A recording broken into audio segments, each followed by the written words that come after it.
All right, before COVID, take a look at this. This scene would have looked and felt perfectly normal, right?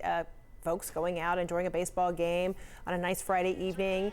This time, this was in Atlanta. But then for some, just looking at a full capacity crowd like that, right on the heels of this pandemic and still in the midst of, brings on certain levels of anxiety.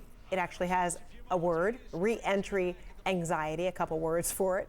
Now, psychiatrist Dr. Callie Cyrus joining me now from Washington, D.C. So what happens to you? Do you get the heebie-jeebies when you look at a crowd like that, or do you say, okay, I'm in, I want to sign up right now?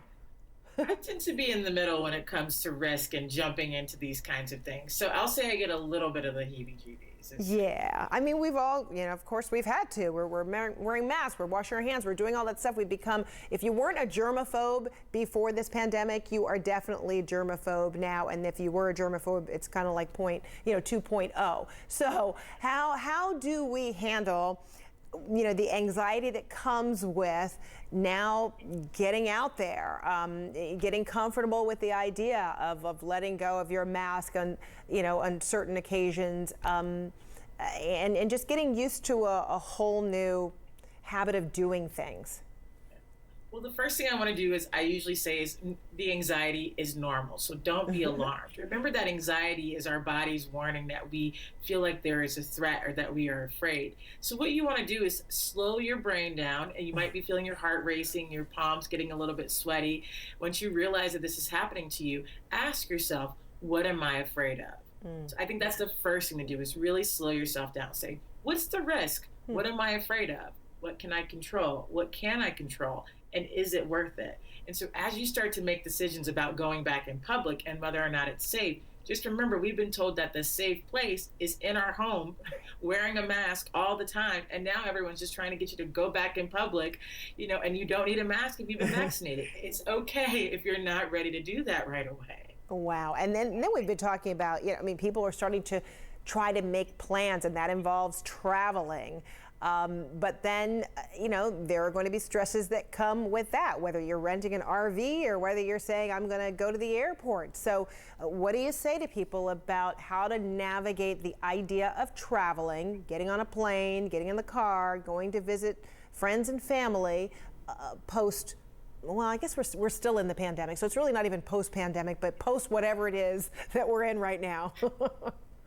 Yeah. So this is one of these cases when asking yourself what can you control and what you can't control is a really good place to start. So if you're traveling, one, think about the distance in which you're traveling. Is it a long distance or a short distance? What's the risk? Can you take a plane or can you drive there? Let's say you are going to take a plane, which I think probably has the least amount of control in it. What can you do? You can get yourself plenty of time to get to the airport, so you can take some space between the people in front of you in line. You don't have to wait. If someone's rushing and they just want to get in front of you, you can do that. You can bring wipes to clean off the seat around you.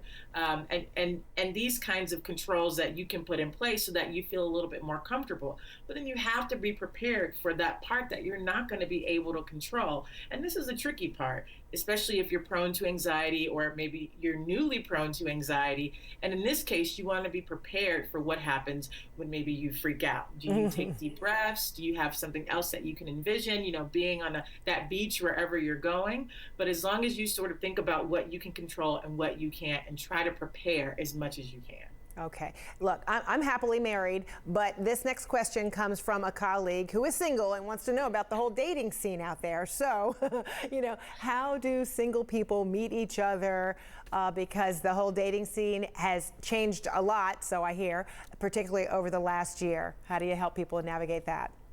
Yeah, well, so the first thing I want to say is you can move at your own pace. I was reading an article that showed that I think contraceptive sales went up actually since people were thinking about getting back into the dating pool, which made me think most people are very eager. So that means that you don't have to be eager just because other people are. So first of all, just remember you can re-enter at your own pace. The second thing I'll say is ask yourself again what you're afraid of. How much of that is just a dating process? Remember, you're meeting a stranger for the first time.